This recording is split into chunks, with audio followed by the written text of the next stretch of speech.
Hey there, and welcome back to The Author's Way, a journey to finding your voice. I'm your host, Jennifer Wright, and this is where we sit down with authors to hear the real stories behind their success. You know, the messy, inspiring, and sometimes crazy journeys that got them to where they are today. I'm excited to be talking today to Andrew Brummer, who is a great example of someone who took a challenge and turned it into an opportunity to reinvent himself. Imagine you're in your 50s, you've never written a book in your life, and then suddenly you find yourself in the middle of an unexpected career change. What do? Well, if you're Andrew, you become a published author twice in less than a year. Andrew is here with me, and his story is fascinating. He's written his first book called You Decide and has another book called Leading Magnanimously coming out in August. But here's the thing that really caught my attention. Andrew has this leadership style that is effective. When his company had to let people go, those same people were actually begging to come back and work for him again. I mean, when does that ever happen? We're going to talk about what he calls leading magnanimously, some really practical networking tips, and honestly, just how to turn what feels like a setback into something amazing. Whether you're thinking about writing, dealing with career stuff, or just want to be a better leader, you're going to love this conversation. So let's get to it. So excited you're here. I'm excited for your new book. I'm excited for your first book, which really kind of feels like your new book also, because they sort of came out in quick succession. So tell us a little bit about you and sort of like how you got here, how you kind of got to this whole being a published author. Um, Ah, so that's quite the journey, Jennifer. Thank you first for having me here. I appreciate you. Um, so becoming an author was never planned. I'll spare the details, but I had a bit of a life pivot in March of 24. Um, and being a 53-year-old male with no university degree, one has realized that there's quite an ageism thing on the go right now, 45 years and older. And I thought to myself, oh dear, I'm in trouble. So I did a bit of a pivot, and a long story short, I got involved in Fractionals United, the CO forum, Fractionals United, and I met a Fractionals United lady, and she just said to me, Andrew, you need to write. I'm like, I can't write. She's like, Andrew, you have lots of stories. You've done a lot. Well, just write. I'm like, I can't write. I don't have the patience for it. She said to me, Andrew, stop being lazy. Wake up 30 minutes early. And before you do your emails, before you do your WhatsApp and your messaging, just spend 30 minutes and start writing LinkedIn posts. So I thought, okay, I'll take a stab at this. And it wasn't a week and a half later, I'd already created enough content in a framework that was to be the shape of leading magnanimously. And I did not know what I was doing. So I ended up rewriting that, restructuring it probably 4 times. So it was quite the journey. And I got a publisher for that book. And that book officially launches on August the 12th this year. And the other book, You Decide, I need to change the title, but it's about supercharging your network, supercharge your networking, starting with LinkedIn. Well, I looked at my lessons that I took, that I experienced, and I codified that it was a really quick write. That was a month and a half to write because it wasn't me putting my thoughts down on paper. It's a very operational transactional book, start at the beginning, end at the end. So it was very easy to put that together. And because I've been through the arduous journey, and I'm an efficiency hunter. So having written You Magnanimously so many times and restructured it so many times, I'm like, it's got to be a better way to do this. And I managed to do it on You Decide, where I got it right. I got the You Decide correct. I got that working nicely. But leading magnanimously was a long journey to get that book written and to put ideas and passion. It's a hard song for me, leading people, finding a way to break from stereotypical norms. And how do you, in this day and age, how do you lead a team effectively? How do you create a bunch of autonomous people that, as you read in the book, we went through a restructure and we had to let a bunch of people go. And through letting people go, after we let them go, I had team members that were crawling and begging to be able to come back and work back inside of the team just because they appreciated and understood what it was. So it's really a hard song of how to lead people. You know, the leadership topic is a big topic. Mm, Um, and you could say right now, but it has been a big topic. You know, the idea of leadership, and then we're adding in culture and environment, and the people side of it's becoming so important yeah. in leadership and the soft skills. And so what is it, how were you able to take such a big topic and kind of get it down to something that was sort of unique to you and could speak to your readers? Sure. So in creating my teams, I've always felt there's something unique about how I've created teams and how I create bodies of people around me. And I've never really been able to put a finger on it as to why. I had the privilege of working at a company, LifeQ, where the CEO gave me full guidance, full autonomy to create the culture, to help create the team and build it in. What I ended up doing is in building the team, there became a chasm difference in how my team was being led and how they experienced themselves to being led to the other teams. And I had some of the team members say to me, Andrew, you just don't understand how different it is. You don't understand how different it is in reporting to you and how you're helping coach and lead us in opposition to people that are kind of just telling us, are not, or telling us what to do. Um, that was an eye opener for me, and I started probing to try and get an understanding of what does it mean. And it was really hard to wrap my fingers around, wrap my hands around. I've always known there's been something different about how I lead teams and how I create energy and how I've got a lot of energy, a lot of passion, a lot of love for people and driving things forward. And I've never been able to codify what that real differentiator was. And then when I had the shakeup, when I had to have a look at the pivot point in March. I kind of did a lot of introspection. I'm like, well, what makes a difference? And I started speaking with my team members, and they started throwing things out there that were, well, you're incredibly passionate, you're incredibly loving, you're incredibly caring, incredibly graceful, you're incredibly mindful, you're deliberate about what you're doing. People know me that when I walk into a room, I'm not there just because it's the recurring Monday meeting. I'm there because something needs to be done. If I'm not there, it means everybody's doing what they need to do. Um, and then, and it grew from there where I was able to take a lot of small little lessons and just stitch them all together to say, this is what it is. And my goal in writing the book was to put something really transactional in people's hands. They don't just read the book and put it on the book, back on the bookshelf, but they read the book and the book becomes dog-eared with things that they can do, people that can use. I've got a lot of YouTube TEDx links in the book. I've got a lot of references to people that demonstrate the characteristics or the behavior of what it means to be loving or to allow yourself to be loved by your team, what it means to care and how you behave yourself, how you carry yourself. And there's a lot of life stories in that. So it's not just there's a lot of conceptual theory in it, but it's more practically, there are a lot of stories around the execution and making the theory real. So I think, it was just through the coaching of my team. My team coached me on what it was that stood out, and they did a lot of editing for me in the book on what was there, and a lot of points out a lot of things that I've not yet touched on.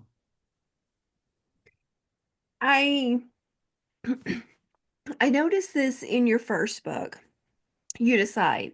Um, and like you were saying, it is much more of it's much more process. But you also did this a lot in Leading Magnanimously. You have a lot of tools, a lot of resources, a lot of information that people can really use. And I appreciate that. And I think that's something the reader appreciates too. I think with all of the information that we have out there right now, people want information that they can use. Yeah. and links and resources and tips. How did you kind of come to decide that that was something that you wanted to make sure that you include? There's a lot of different directions you could have gone. And Um, so how did you make that decision to kind of take that direction with the book? so you just give me goosebumps because it's what my Arjuna website is about as well. I, I firmly believe that the age of monopolizing information and know-how is done. I think with the advent of AI and the web and everything, and I think now we have the problem that there is too much, right? And what do people Right. focus on? What can I look at? What YouTube channel, what video do I open that's actually going to resonate with me? And what ear do I listen to this at? We've got this constant thrust of information that's coming at us. And what I try to do is I've tried to distill it. I've done the same with the Arduino Village, my website, where I've tried to distill down the things that I'm a quick study on stuff. So I can get through stuff really quickly, and I'm a quick study on whether something is usable or not usable, or relevant or not relevant, or just noise. And I do it really quickly. I have a gift of being able to cut through things really quickly, very, very fast. So I went through a journey of just keeping track of what I thought was relevant, important, and conveying an impactful message. And and I started doing this with Leading Magnanimously, where I was looking for people. So outside of me and me being, obtuse or egotistical and saying, well, I kind of know what it means to love and allow myself to love and be loved. But I was like, there have got to be other people in the world. So I started with Wikipedia. So I started looking for other people that have demonstrated love and just I'm giving. And then I looked for grace. And then I looked for care. And then I looked for deliberate people that show up with deliberate. And then I took that one step further. I'm like, well, there've got to be YouTube. I have already had a library of YouTube talks. I'm like, they've got to be, I've got to be able to correlate this library of YouTube and then of YouTube channels and I stuck with TEDx, but so that I didn't just go everywhere. So for the most part, I think it's most of the links are TEDx related. Um, I stuck with that to go and look for themology, and I try to make it easy for people that are coming into something that is complex. I mean, dealing with people is probably the most complex we get to do. Going to Musk going to Mars is probably easier than dealing with people. At least with technology, you wake up tomorrow and the technology kind of behaves how it did yesterday. With people, it's a brand new day every day. It's a new game. So I try to look for a way to say to people, instead of trying to predict how everything is going to be, show up authentically and give them tools that help them understand who they are with tips and tricks of things that they should avoid doing that are going to create problems for them or not create problems, more give discredit to. In other words, if you're behaving beautifully for 3, 4, 5 days and then an old habit steps in, what is that old habit? And can you self-reflect on that old habit stepping in that is either micromanaging, demeaning, belittling, instructing people what to do? Can you spot it yourself? Or can you then forearm your team to say, when I fall back into these traps, point me back, help me come back. And I was looking for more than just my words to help people nudge through that. I did the same with You Decide. Leveraged a lot of know-how and insights from a lot of different areas, and then the same with Arduino Village.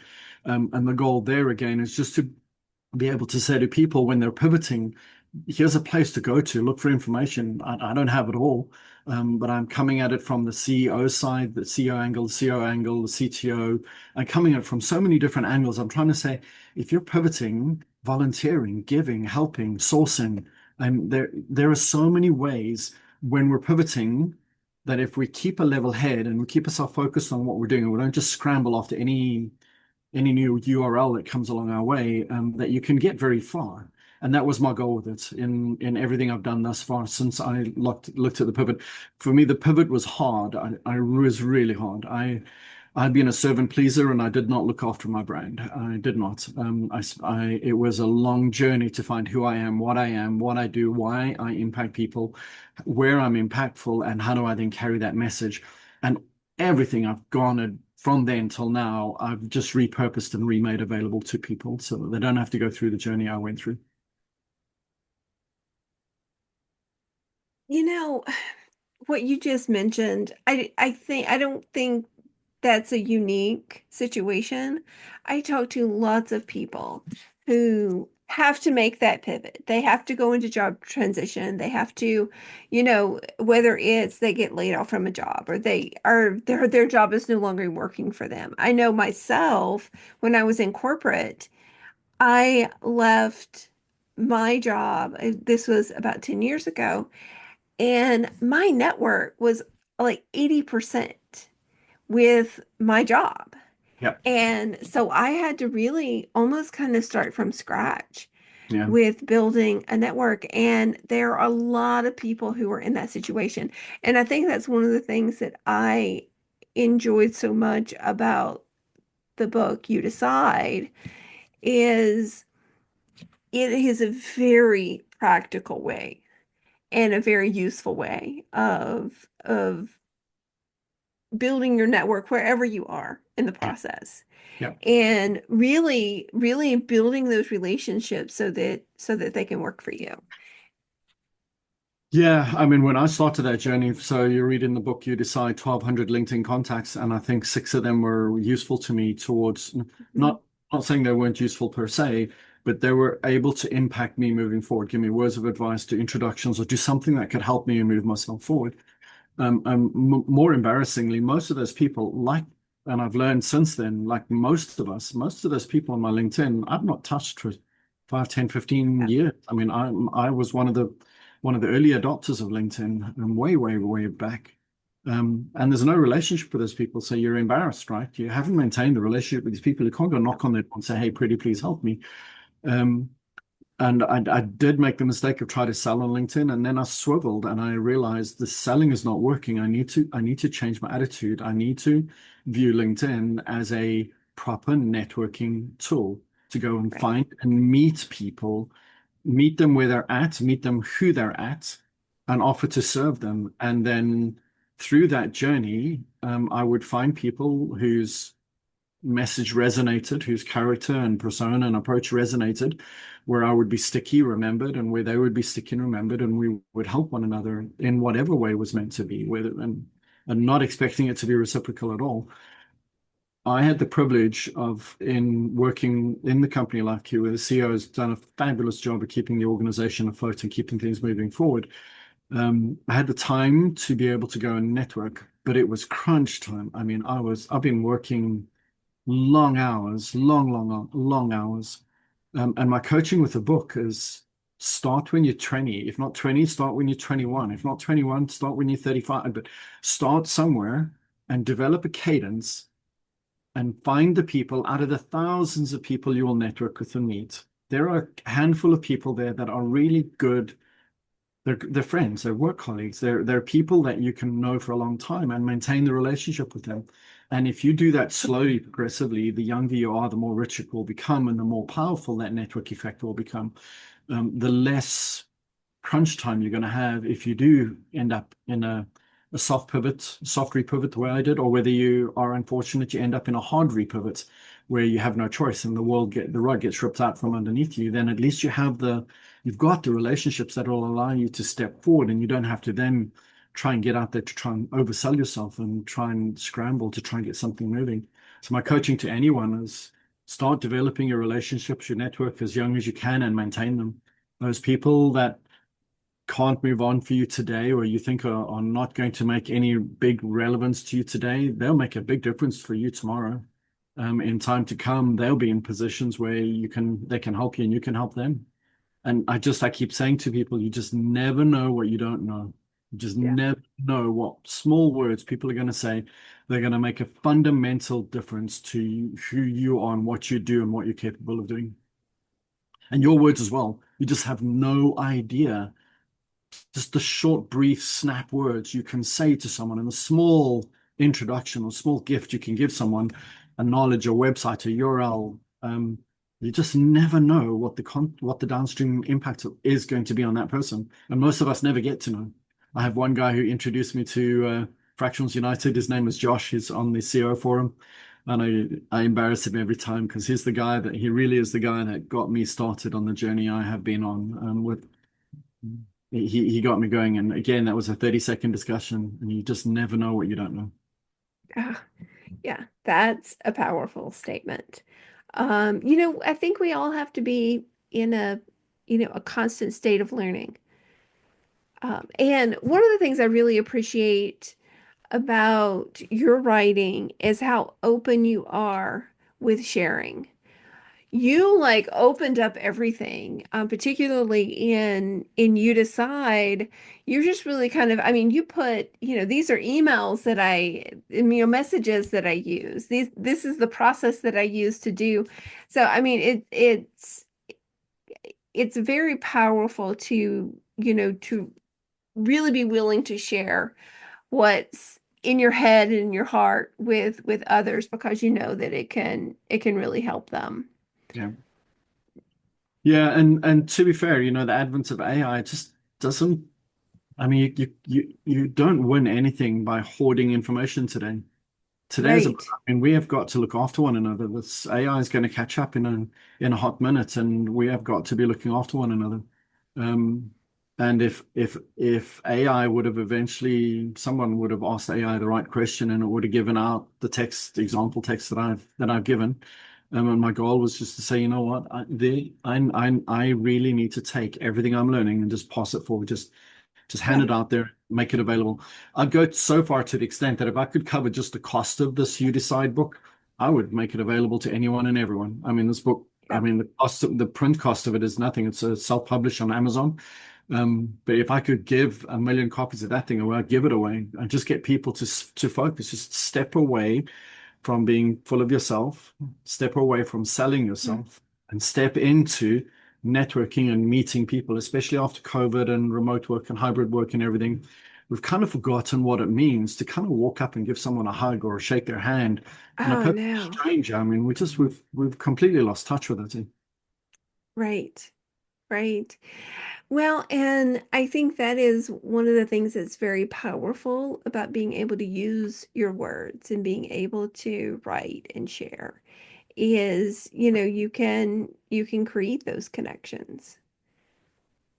Yeah. Yeah, and it doesn't take a lot. Just show up and be purposeful, be Mhm. present, be deliberate, and be human. There's simple words I tell people. Walk up to someone and you shake their hand and say, "Hi, my name's Andrew. I don't know that we've met before." Or, "Hey, my name's Andrew. What are you doing at the conference?" Or, on LinkedIn, "Hey, I love the startup community, or I love the cooking community or the music community. Thank you for connecting and striking a discussion there and paying it forward, giving information out and developing and then taking the time to actually go meet people, go to networking events, go to, if not networking events, go to coffees. And I'm not saying with everyone, all right, time is precious. So you've got to be careful where you do it and be Yeah. smart about where you do it. Um, but people remember and work with people they know and like, right? Right. If you're just a job title, I tell people when you introduce yourself, leave your job title at the door. Don't mention your job title. Talk about how you impact people's lives. And then round it up to saying, well, I do it with the title of COO, Chief of Staff, or Executive Coach, or COO Peer Advisor. But you don't walk in there and say, I'm a COO. As soon as you do that, you pigeonholed yourself and the discussion basically is over. Yeah. Yeah, that's great advice. So I'm curious. I'm always curious about how people create. You mentioned that the You Decide book, and so if we the timeline. I know I kind of alluded to this earlier. You Decide was launched when? January? Yeah, You Decide was launched in January. I wrote it in October and November, no, November and December, with the goal of self-publishing in January. Okay. All right. So you spent a couple of months. You published it in January. Leading Magnanimously is going to be launching in, you said August? August 12th, correct. Yep. Yeah. So that's pretty incredible for you to, be able to write and publish a book in a couple of months. I mean, most people it takes years Yeah.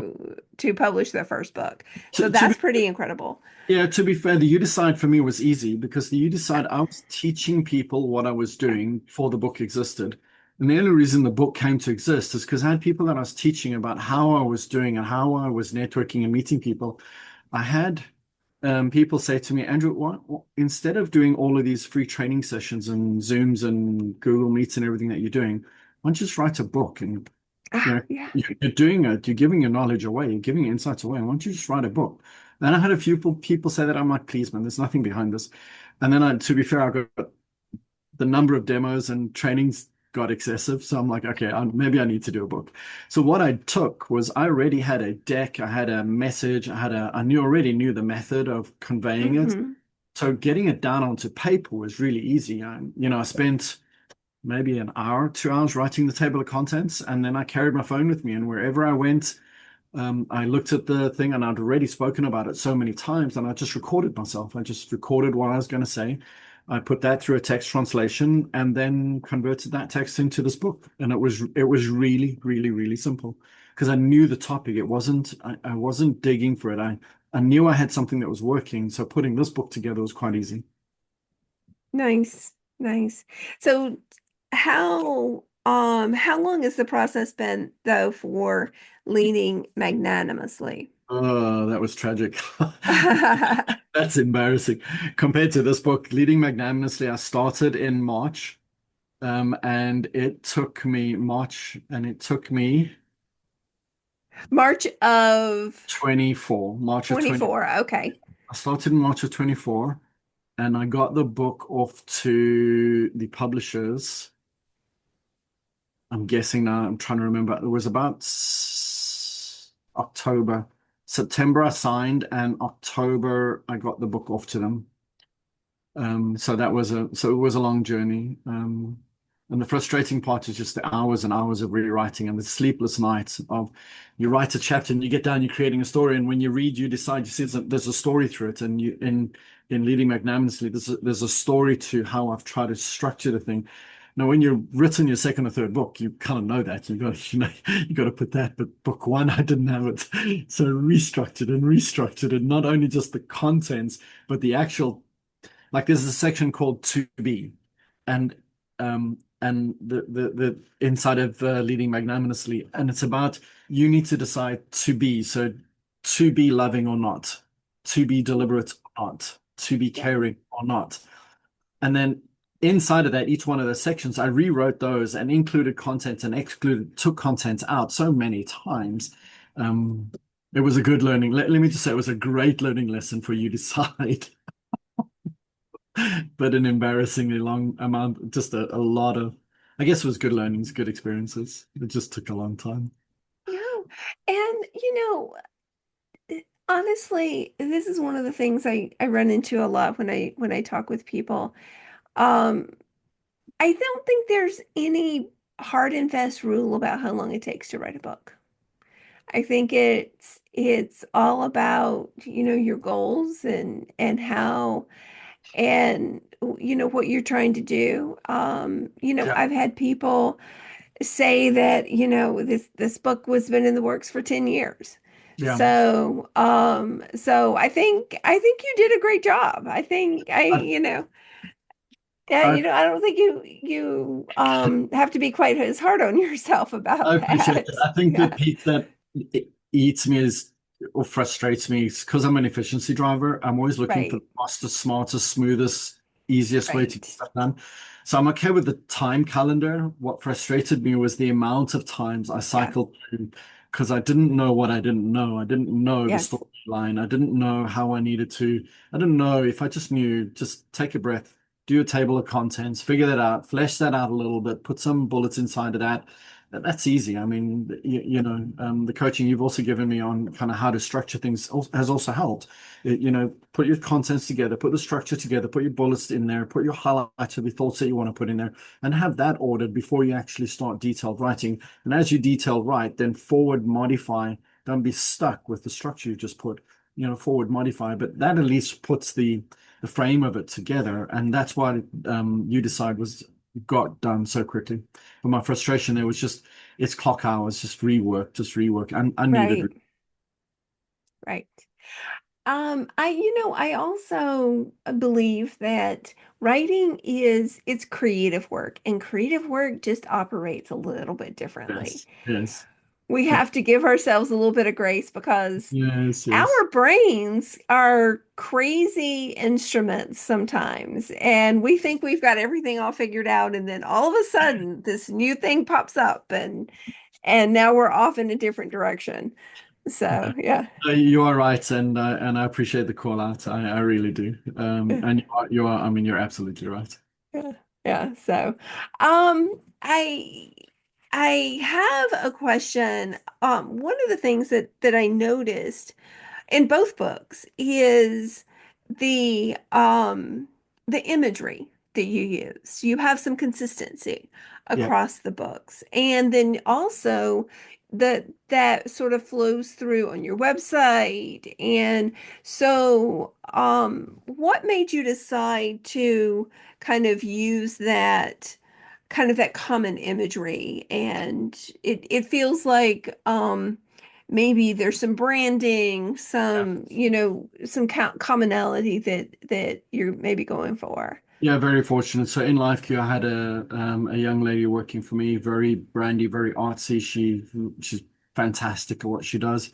And her coaching to me was, Andrew, you can create a standalone piece of work, or you can create, as you go through this journey, you can create something that, because everything is themed together, it's all in the same domain space. You can create a theme around it so that everything looks and feels like it belongs to itself. So instead of trying to explain to people that the website and the coaching and the URLs and the volunteer work and everything belongs with the you decide, just start right out of the gate and get that going. So I had some really beautiful words there. And if I'm anything, I'm a good listener for what just makes logical sense. And everything she told me was fantastic. So I hope she hears this. She doesn't like me referencing her name. So I appreciate and love her to bits. But she sat me down and said, Andrew, create a brand, create a series, create a collection, and mix that between the website and the books, and everything you do. So I'm doing that. And when you're doing the small pieces, it kind of looks abstract. It doesn't kind of look all there. But when you've actually got all the pieces now starting to come together, it actually looks pretty cool.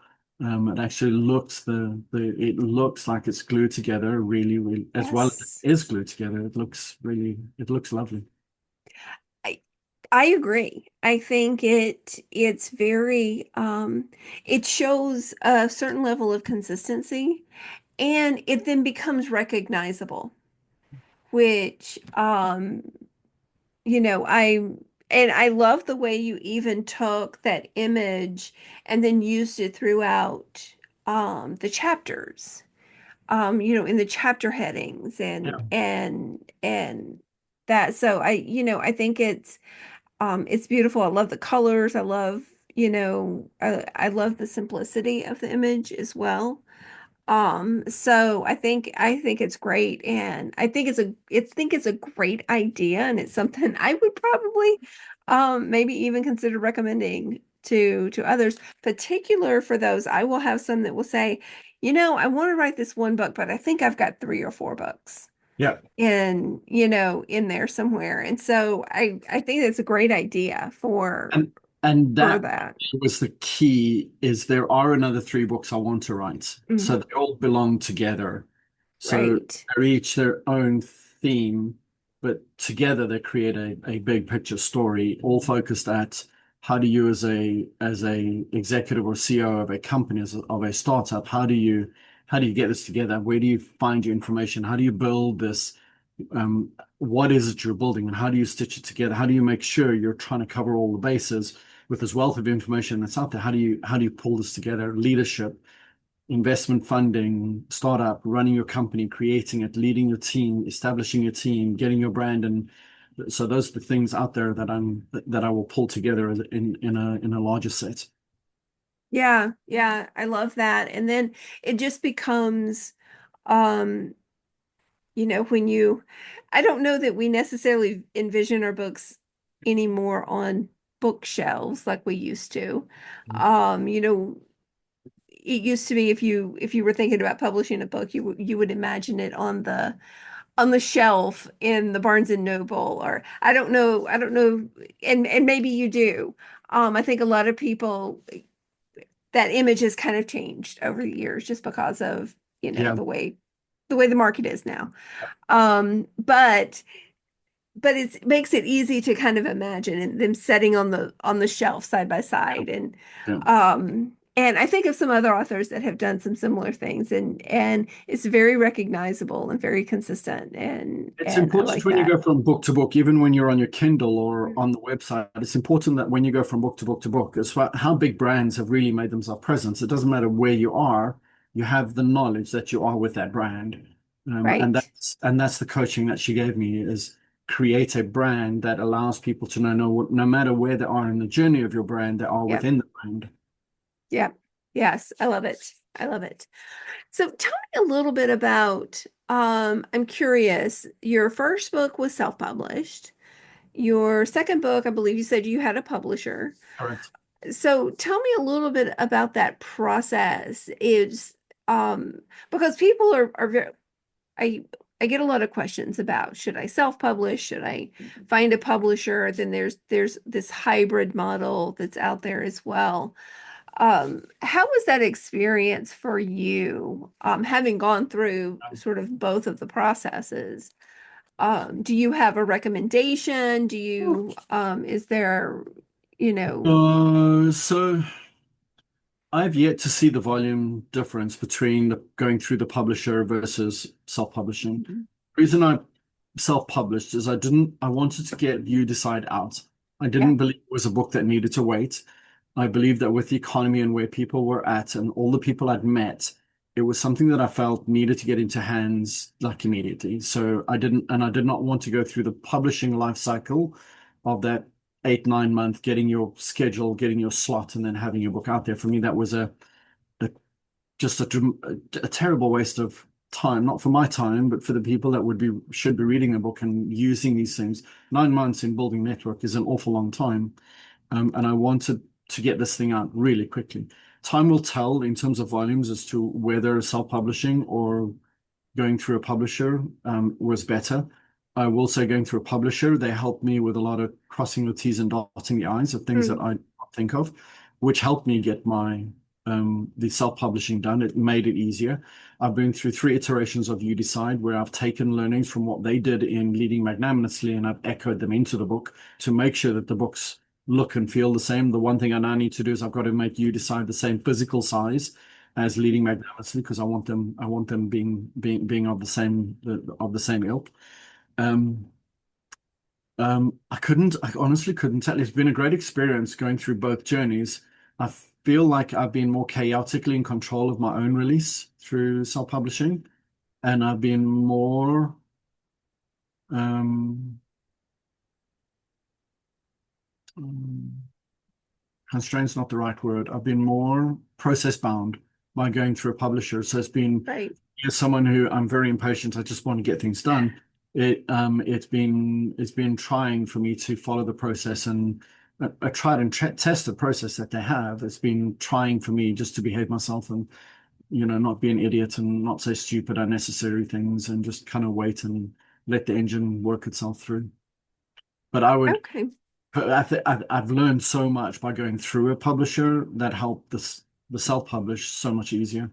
But the thing that was missing is the marketing, right? They got it, the branding, because it doesn't help you have the book out there, but you don't have a word out there. So that's why I found leveraging a publisher and a go-to-market is critical, which is why I've got to get all of that messaging up and running for for Leading Magnanimously because You Decide is launched. There's a slow, steady stream, but it's not at the volumes that it needs to be, or could be, or should be, Right. for people that could benefit from what I've written here. Because it's such a pragmatic, silly, simple way to help people just open your eyes and start doing stuff. Start at step Yeah. one and just go. Um, but leading magnanimously, I really want to turn that into. I hope that that turns into something significant and creates a lot of opportunities around me. Yeah. Yeah. I can see that, and I can appreciate the differences between the two. I do, one of the beauties of self-publishing is that you do have a little bit more control. And then you were mentioning that you could go back and make, make changes to it. I do like that about self-publishing, but there are certainly some benefits to finding a publisher. And just what you were saying, just having kind of that expert to help with all the pieces and parts is helpful as well. So tell me a little bit about so you said you have three more books in you. Are those coming soon or No, yeah, so the world has gotten a little bit chaotic for me. yeah. So I've got a lot of things in the go right now. I'm busy creating a Vistage group right now for me, and that is a CEO peer advisory group. So I'm busy building that. I'm keeping the lights on and working with the team at LifeQ and helping make sure that we survive and get through it. And then I do a lot of pro bono volunteer stuff where I'm linked in with SCORE and with Thai Atlanta in terms of Mhm. looking after startups and helping coach them to getting things out there and helping Oh, them be that's successful, helping them create their businesses. So I'll it'll probably be 3 or 4 months before I get back to it, get back to writing. okay. Okay. So you've got a few things Yeah, just in a the few. hopper right now. Yeah, yeah, yeah. Yeah, there's a lot on the go. As you pivot, I just didn't know which area was going to. I didn't know whether the books would take off. I didn't know whether the pivots and the fractional work would take off. So in pivoting, I put a lot of, and I'm lucky I have a lot of energy. So having so many stokes in the fire, I've been okay with it. I've managed through it. But I'm at the point now where I'm running tight on time. So, time Yeah. is a precious commodity now. So I'm using it sparingly and wisely. Okay. All right. I always like to ask people, if you had to, if you had an opportunity to give your 25-year-old self, advice, what advice would you give yourself? Oh, my word, that's a loaded question. Um, um, network. Just take ownership of your brand, no matter what you do, whether you're going to be a developer, a chef, a cook, a mechanic, a construction, a project manager, a plumber. Network. We've reached an age today, and I don't think any of us thought we'd get to where we're at today, where this AI thing is so pervasive and it's going to become so big that the people that you have around you are going to be pivotal to our individual survival and commercial contribution in the near future. So I think I would say network, and don't take anyone you meet for granted. Maintain relationships as deep as far as wide as you can. Be deliberate about it, and help anyone wherever you can. Help them, nudge them forward, help them with knowledge, help them with insights, help them with recommendations. Hold their hand, be a shoulder. Um, um, and the wheel will turn. It'll turn when you need it. The wheel will turn and be there to help you when you need it. But yeah, Yeah. network. Yeah. That's great advice. That's great advice. I'm And that's also, why I'd love to get this in everybody's head. I just really would. yes. Just network. Yes. Yes. Um, I'm also very curious, particularly when I'm talking to authors. What do you read? Who are some of your favorite authors or maybe a favorite book? So I have a card, thank you card that I have, and on the back of the thank you card, I have all of the books that I Oh read. yeah. And in my book, I also have a bookmark with all the books. So I mean, I rotate between non-fictional, fictional, between leadership, self-development, personal growth, etc. So Blink, Lean In, Multipliers. Multipliers is a great book. Dare to Lead is a fantastic book. Start with Why. It's probably the first. It's one of my favorites. On all of the coaching I do, I tell people start with Why. Read Yeah. the book. Read the book. And then straight after start with Why, no excuses. Because a Hmm. lot of people will excuse themselves out of why things are the way they are. Leaders eat last, change anything. Everybody matters. Good leaders ask great questions. Mindset, influencer, and change anything. The combination of those two go together really, really well. Atomic Habits is obviously a gold mine. Crucial Conversations. 10x is easier than 2x. Um, Who, Not How. And I'm a pervasive reader. My Audible library is probably about 13 or 1400 books. I'm a pervasive listener. Wow. Um, they say leaders read, hey? Yes. Leaders read. Um, and what's so beautiful about where we're at today is with the pervasiveness of insights and learnings and digital and audio and being able to listen while you're in airports and traveling and that, you can just absorb information in the most innocuous of times where you can just be learning and absorbing. And I encourage everyone read. I in the book, I'm going to be rude and step away in my in the book, this goes out with anyone that orders a book from my website, from the Arduino website. My goal is to tell people just keep reading, just keep reading. Don't stop reading. Just keep at it, keep at it, keep at it. Just grow yourself. Um, and read books often because what is applicable to you today may not be applicable in 2 years' time or in 6 months' time. And what you Yeah. skip over today may be life altering for you in 6 months' time. It's just you weren't in the right frame of mind, the Yeah. right position in life for that message that you were reading for it to resonate. Brene Brown, Simon Sinek, Peter Drucker, just there are some fantastic authors out there that have written some amazing stuff that has helped me model my world on. And I just read and reread and reread the books over and over and over again. Yes, I love that. And yeah, it's always so interesting the new nuggets that you find every Yeah. time you Just when you reread, think you got it, right? these Right. books have a way of humbling you down into a place of, oh Yeah, man, really? right. Absolutely. Absolutely. Love it. Yeah. So if someone wanted to get in touch with you, how would they do that? So I'll send you the links in that, but the easiest way is my website, andrewbrummer.com, and it will forward you into the Arduino website where everything is in there. All my books, the references, recommended readings, and all my contact details, but you can reach me at andrewbrummer.com. Okay. Awesome. And all of those for the listener, all of those links, the links to his books, so you can purchase them, the links to his website. Would you also like to include the your LinkedIn link in Yes, that? Yeah. yes. Andrew, LinkedIn is Andrew Brummer. No spaces, no dots, no hyphens, just straight Andrew Brummer, one word. Okay, awesome. We'll include all of those in the show notes.